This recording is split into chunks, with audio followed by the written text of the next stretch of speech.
Nasprotja se privlačijo, pravi ljudski rek.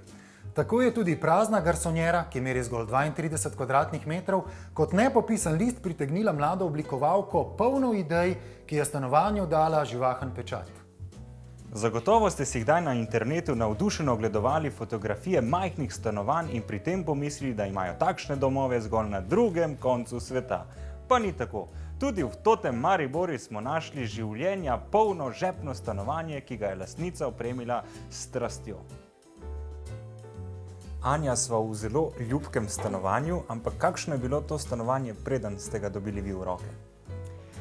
Stanovanje je bilo popolnoma prazno. Ko sem prišla not, so bile bele stene, edino podest je bil neka osnova kuhinje in to je to. Stopnice so že bile? Stopnice so bile, ja.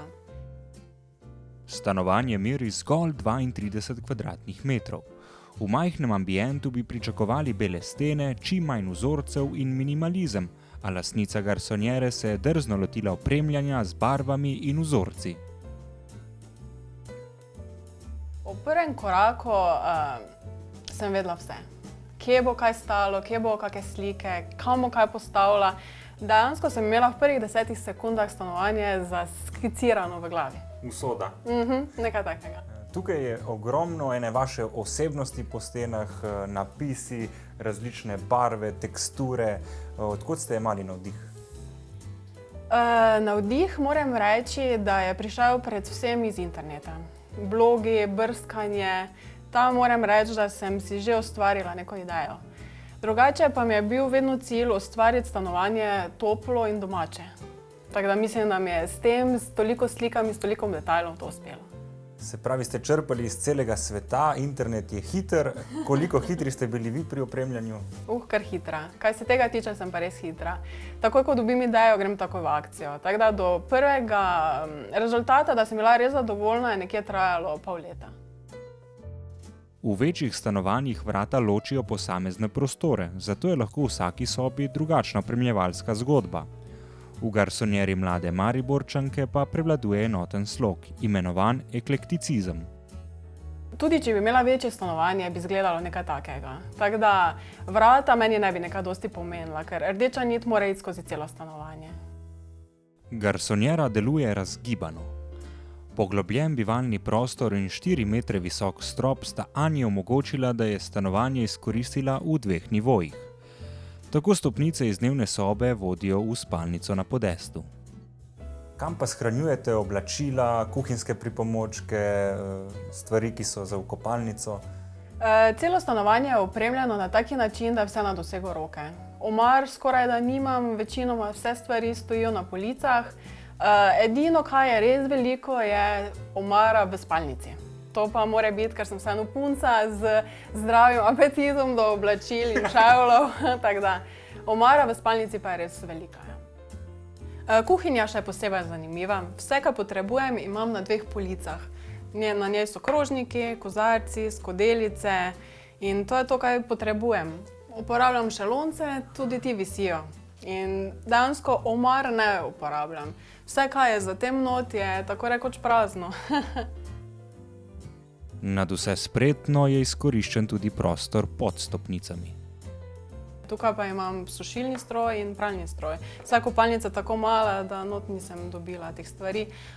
Zagrnila sem jih z zaveso, roza barve, tako da dejansko privlači, ko človek pogleda.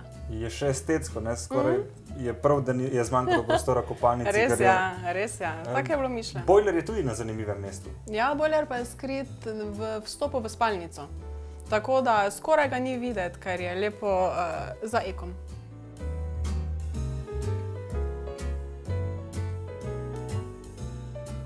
Ima vsaka stvar v tem stanovanju funkcijo?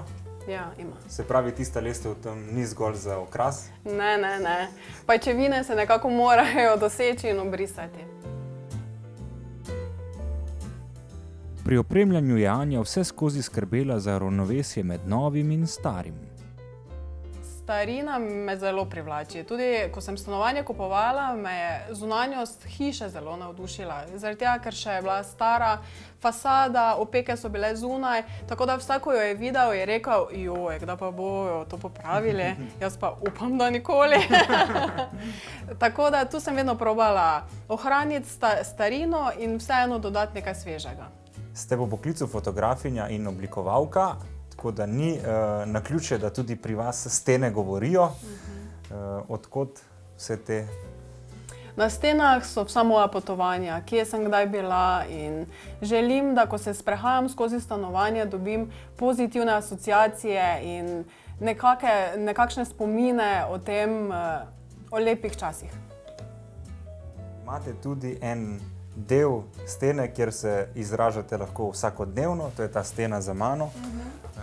Res je, ta stena je nastala prvi teden, ko sem se vselila v stanovanje.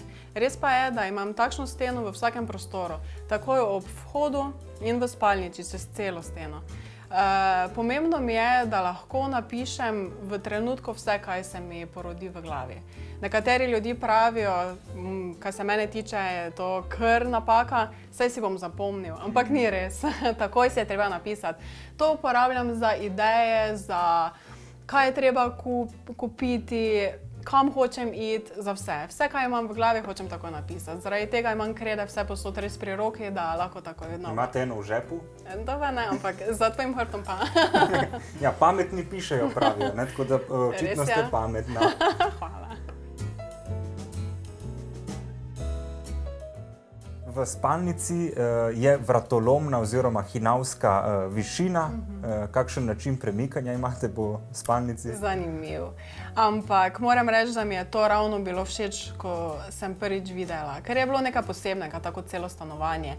Res pa je, da manjka dostojne višine nekje 1 decimeter. To pomeni, da glava vedno mora iti malo na stran. Večinoma se kak pridem gor, lepo na kolena, pa naredim svojo pot do postelje kar na kolenih. Ja, 2 taktike, ali po kolenih ali po riti. Po kolenih. Po kolenih raje. Ja, res je, se dlje pride.